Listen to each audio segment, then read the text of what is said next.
New historicism basically एक literary theory थी जो 1980s में इमर्ज हुई थी। मैं इससे पहले आपको थोड़ा-सा उस टाइम का बैकग्राउंड बता देती हूँ। उस टाइम पे काफ़ी ज़्यादा थ्योरीज़ इमर्ज हो रही थी, जैसे common sense and expressive realism, reader response theory, new criticism. तो ये जो न्यू हिस्टोरिसिज्म है, ये बेसिकली एक रिस्पॉन्स था ट्रेडिशनल लिटरेरी क्रिटिसिज़्म का। वैसे बेहतर तो ये है कि आप न्यू क्रिटिसिज्म को एज़ अ डिटेल एक दफ़ा पढ़ लें, मैं उसका लिंक डिस्क्रिप्शन बॉक्स में डाल दूँगी। न्यू क्रिटिसिज्म ये कहता था, वो थ्योरी ये कहती थी कि टेक्स्ट इज़ एवरीथिंग। अगर आपके पास टेक्स्ट है, तो आपको किसी और चीज़ की ज़रूरत नहीं है, आप एज़ अ डिटेल टेक्स्ट को पढ़ें, उससे आप मीनिंग अक्स करें, अंडरस्टैंड आप ईज़िली कर लेंगे। उनका ये कहना था कि टेक्स्ट जो है, वो ही सब कुछ है।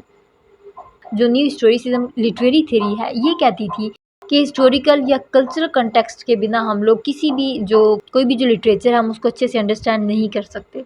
हिस्टोरिसिज्म क्या कहते थे कि हिस्टोरिकल और कल्चरल कॉन्टेक्स्ट का अंडरस्टैंड करना बहुत ज़्यादा ज़रूरी है किसी भी लिटरेचर को समझने के लिए।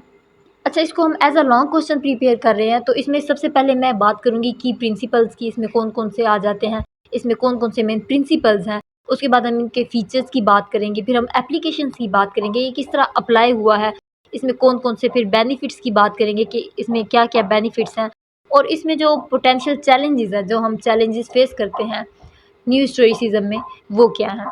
उसके बाद हम बात करेंगे इसके राइटर्स की, यानी कौन-कौन से राइटर्स थे जिनका बहुत ज़्यादा हाथ है न्यू हिस्टोरिसिज्म में। उसके बाद हम की फैक्टर्स की बात करेंगे, और फिर हम इन्फ्लुएंसेस की बात करेंगे कि इसके क्या-क्या इन्फ्लुएंसेस हैं।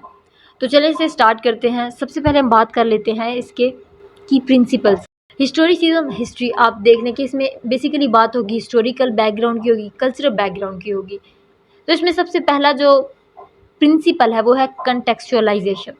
जो लिटरेचर है वो ऑब्वियसली आइसोलेशन में नहीं लिखा गया, वो उसका कोई ना कोई तो बैकग्राउंड होगा ना, कोई ना कोई तो उसका कल्चर होगा ना। मैं आपको एक एग्जांपल देती हूँ।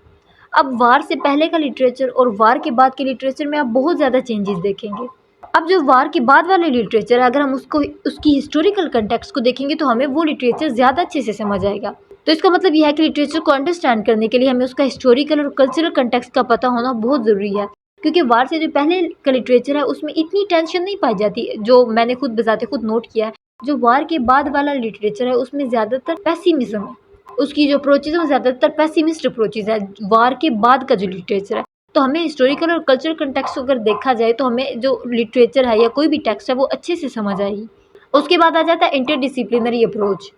अब ये जो इंटरडिसिप्लिनरी अप्रोच है ये क्या करती है, ये कंबाइन करती है, यानी जो उसके हिस्टोरिकल फैक्टर्स हैं, उसके जो सोशल फैक्टर्स हैं, एंथ्रोपोलॉजिकल और जो बाकी अदर डिसिप्लिन हैं, उन सारी चीज़ों को ये कंबाइन करती है न्यू हिस्टोरिसिज्म में। एंथ्रोपोलॉजी बेसिकली ह्यूमन बिहेवियर की, उनके कल्चर की, उनके बायोलॉजिकल करैक्टर्स की ये स्टडी होती है एंथ्रोपोलॉजी। तो ये जो इंटरडिसिप्लिनरी अप्रोच है ये क्या करती है, ये कंबाइन करती है सोशल, हिस्टोरिकल, एंथ्रोपोलॉजिकल और जो बाकी सारे डिसिप्लिन हैं उनको। उसके बाद बात कर रहे थे पावर डायनामिक्स की। पावर डायनामिक्स में ये होता है कि एग्जामिन करते हैं कि जो किस तरह जो पावर रिलेशनशिप्स हैं या जो पावर रिलेशंस हैं उन्होंने किस तरह लिटरेरी टेक्स्ट को और इंटरप्रिटेशंस को शेप किया है। ये बहुत इंपॉर्टेंट बात है, जो पावर डायनामिक्स होते हैं वो किस तरह लिटरेरी टेक्स्ट को, उसकी इंटरप्रिटेशंस को और वो सारी चीज़ों को शेप करते हैं। तो अब ये बात थी की प्रिंसिपल्स की। अब हम बात कर लेते हैं की फीचर्स की। इसमें कौन कौन से मेन फीचर्स आ जाते हैं। सबसे पहले जो फीचर है वो है हिस्टोरिकल कंटेक्चुअलाइजेशन, यानी इसमें एनालाइज किया जाता है लिटरेचर को as a product of its time, जो अपने कल्चर को, कल्चरल वैल्यूज़ को शेप करता है और रिफ्लेक्ट करता है। हिस्टोरिकल कंटेक्चुअलाइजेशन बेसिकली यही है कि उस टाइम पे क्या जो कल्चरल वैल्यूज़ थे, जो सोशल वैल्यूज़ थी, वो किस तरह शेप कर रही थी, रिफ्लेक्ट कर रही थी। क्योंकि जितनी भी ऑब्जेक्टिविटी ले लें लेकिन आप उस कल्चर से बाहर नहीं जा सकते। उस कल्चर का इन्फ्लुएंस एक शख्स पे, एक ऑथर पे, एक राइटर पे ज़रूर होता है। तो हम ये नहीं कह सकते कि टोटली सब्जेक्टिव या टोटली ऑब्जेक्टिव हमारे पास कोई चीज़ है, वो आइसोलेशन में नहीं बनी।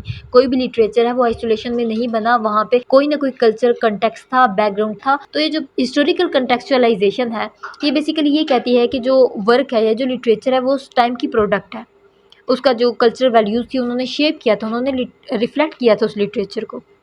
उसके बाद हम बात कर लेते हैं कल्चरल क्रिटिक की। कल्चरल क्रिटिक बेसिकली ये एग्जामिन करता है कि किस तरह जो लिटरेचर है वो रिप्रेजेंट करता है और चैलेंज करता है डोमिनेंट आइडियोलॉजीज़ को। जो डोमिनेंट आइडियोलॉजीज़ थी उनको किस तरह जो लिटरेचर है वो रिप्रेजेंट करता है और चैलेंज करता है उस टाइम की आइडियोलॉजीज़ को, उस टाइम के जो कल्चरल वैल्यूज़ थी, रिचुअल्स थी, उन सारी चीज़ों को किस तरह ये चैलेंज करता है और किस तरह ये रिप्रेजेंट कर रहा है कोई भी जो वर्क है, कोई भी जो लिटरेचर है। उसके बाद अथॉरियल इंटेंशंस आ जाती हैं। इसमें बेसिकली बात की जाती है कि राइटर का जो हिस्टोरिकल कंटेक्स्ट है या उसकी इंटेंशंस क्या थी। अब यहाँ पे मैं एक एग्जांपल बताती हूँ, आपने जियो ऑफ माल्टा पढ़ी होगी। अब उसमें जो ज्यूज़ की हालत दिखाई गई थी, अगर हम हिस्टोरिकली देखा जाए तो उस टाइम पे जो ज्यूज़ की कंडीशन थी या ज्यूज़ का जो इंप्रेशन था वो इसी तरह का था। आप मर्चेंट ऑफ वेनिस को पढ़ लें, आप ज्यूज़ ऑफ माल्टा को पढ़ लें, तो हिस्टोरिकली अगर हम लोग देखें तो ज्यूज़ के जो इंप्रेशन थे वो ऐसे ही थे। तो यहाँ पे अथॉरियल इंटेंशंस में ये देखा जाता है कि जो राइटर है उसका हिस्टोरिकल कंटेक्स्ट या उसकी जो इंटेंशन है वो क्या है। अब हम बात कर लेते हैं एप्लीकेशंस की। एप्लीकेशंस में सबसे पहली जो इम्पोर्टेंट बात है वो ये है क्लोज रीडिंग, जो एक बहुत अच्छी बात है। जब आप एनालाइज करेंगे ना लिटरेरी टेक्स्ट को क्लोजली, आप उसके हिस्टोरिकल कल्चरल बैकग्राउंड को देखेंगे, कंटेक्स्ट को देखेंगे, तो आप उस वर्क को, उस लिटरेचर को ज़्यादा बेहतर तरीके से अंडरस्टैंड कर सकते हैं।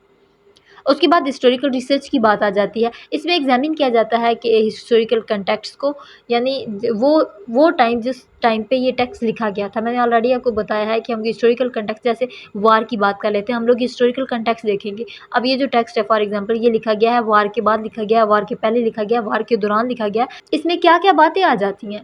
उसके बाद कल्चरल एनालिसिस। अब ये जो कल्चरल एनालिसिस में बेसिकली एक्सप्लोर किया जाता है कि किस तरह जो लिटरेचर है वो रिफ्लेक्ट करता है और शेप करता है कल्चरल वैल्यूज़ को। बेसिकली वो इंटरप्रेट कर रहा होता है उस टाइम के कल्चर को, उस टाइम की वैल्यूज़ को। तो ये जो कल्चरल एनालिसिस है ये एक्सप्लोर करते हैं कि किस तरह जो एक लिटरेचर है वो रिफ्लेक्ट करता है, वो एक सोसाइटी को, एक कल्चरल वैल्यूज़ को किस तरह शेप करता है। ये इसकी एप्लीकेशन से। अब हम इसके बेनिफिट्स की बात कर लेते हैं। ऑलरेडी हमने डिस्कस किया है कि इसमें क्या होता है कि डीपर अंडरस्टैंडिंग आ जाती है। ये प्रोवाइड करती है हमें नॉन स्टेट अंडरस्टैंडिंग, इसकी डीपर अंडरस्टैंडिंग ही हमें प्रोवाइड करती है लिटरेचर की, उसके हिस्टोरिकल कंटेक्स्ट की। हम उसको डीपली एनालाइज करते हैं, हम उसको रिलेट करते हैं उसके उस टाइम के कल्चर के साथ, उस टाइम की सिचुएशंस के साथ, उस टाइम के जो भी सोशल पोलिटिकल सिचुएशन थी हम उसके साथ उसको रिलेट करते हैं। तो ये हमें डीपर अंडरस्टैंडिंग प्रोवाइड करती है। उसके बाद कंटेक्चुअल इंसाइट, ये जो ऑलरेडी हमने बहुत बहुत दफ़ा बात की है, कंटेक्स्ट की बात की है।